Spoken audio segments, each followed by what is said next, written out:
নমস্কাৰ বন্ধুসকল, মোৰ অন্য এটা ভিডিঅ'লৈ আপোনাক সকলোকে স্বাগতম জনালোঁ। চ' বন্ধুসকল, থাম্বনেইলখন চাই নিশ্চয় গম পাইছে কোনটো টপিকত ক'ব ওলাইছোঁ। বহুতে মোক কমেণ্ট কৰি আছিলে যে আমাৰ যদি ফাৰ্ষ্ট মেৰিট লিষ্টৰ নাম যিহেতু অহা নাই আৰু যদি ছেকেণ্ড লিষ্টতো নাম নাহে, ছেকেণ্ড যোনটো মেৰিট লিষ্টৰ হয় ছেকেণ্ড লিষ্টটো তোমালোকে মাৰিব যিহেতু 9 জুনত।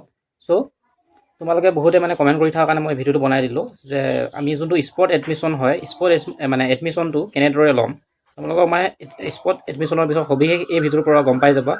যোনবিলাকে ধৰক যদি নাম নাহে তোমালোকে স্পট এডমিশ্যন ল'ব পাৰিবা, কেনেদৰে ল'ব পাৰিবা এই ভিডিঅ'টো চাই লোৱা, ধুনীয়াকৈ গম পাই যাবা। তো বলকচোন স্ক্ৰীণত দেখাই দিম।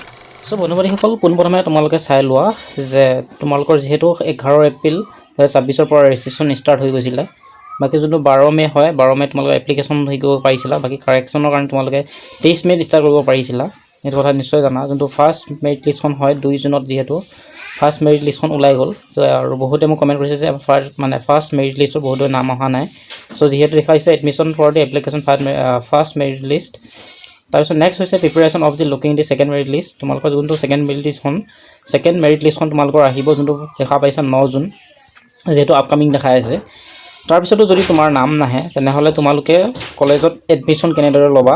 চ' তোমালোকে যিহেতু দেখা পাইছা 15 জুন 2026, মানে তোমালোকে যোনখন কলেজৰ কাৰণে এপ্লাই কৰিছিলা, যেনেকৈ মই ধৰি লওক দিছোঁ ৰহা কলেজৰ কথা কৈছোঁ।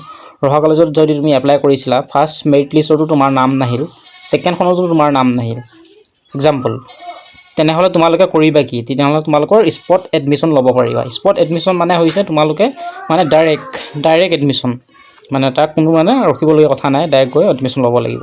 আৰু মোক বহুতে কমেণ্ট কৰি আছিলে যে মই মেজৰটো চেঞ্জ কৰিব পাৰিমনে। চ' তোমালোকে যেতিয়া স্পট এডমিশ্যন ষ্টাৰ্ট হ'ব, তেতিয়া তোমালোকে এডিট অপশ্যনটো আহি যাব। যেনেকৈ এডিট অপশ্যনটো আহি গৈছিলে, ঠিক তেনেদৰে স্পট এডমিশ্যনৰ সময়ত 15 জুনত তোমালোকৰ যিহেতু নেক্সট ইয়াৰো তোমালোকৰ ঠিক এনেদৰে খোল খাইছিলে স্মাৰ্ট পৰ্টেলটো, এডিট অপশ্যনটো আহি গৈছিলে। আৰু বহুতে কৈছে যে আমি এতিয়ালৈকে বৰ্তমান ৰেজিষ্টাৰ কৰা নাই বা মই কলেজখন চেঞ্জ কৰিব বিচাৰোঁ। চ' তেতিয়া তোমালোকে ধুনীয়াকৈ চেঞ্জ কৰিব ল'ব পাৰিবা। আৰু বহুতে কৰি আছিলে যে মই ফাৰ্ষ্টখনত মোৰ অহা নাই, আহিছে কিন্তু মই ল'ব বিচৰা নাই। চ' তোমালোকে প্ৰথম এডমিশ্যন যোনটো অফাৰটো হয় একচেপ্ট কৰি ল'বা।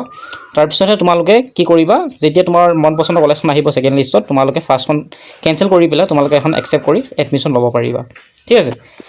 বাকী নেক্সট যদিহে তোমালোকৰ ছেকেণ্ড লিষ্টখনৰ নাম নাহে, তেনেহ'লে তোমালোকে যোনখন ফাৰ্ষ্টখনত হয় তাত গৈ পেলাই, যিহেতু 6 তাৰিখে লাষ্ট ডেট আছে, চ' যিহেতু আজি 6 তাৰিখ, আজি যিহেতু লাষ্ট ডেট, 4 পৰা 6 তাৰিখৰ ভিতৰত তোমালোকে যিহেতু এডমিশ্যনটো ল'ব লাগে ফাৰ্ষ্ট মেৰিট লিষ্টৰ, তেনেহ'লে তোমালোকে কলেজৰ লগত কথা পাতিবা যে মই এনেকুৱা ধৰণৰ প্ৰব্লেমৰ কাৰণে মই ল'ব পৰা নাছিলোঁ, সেইকাৰণে তোমালোকে তাৰপিছত সেইটো এডমিশ্যনটো লৈ ল'বা। ঠিক আছে।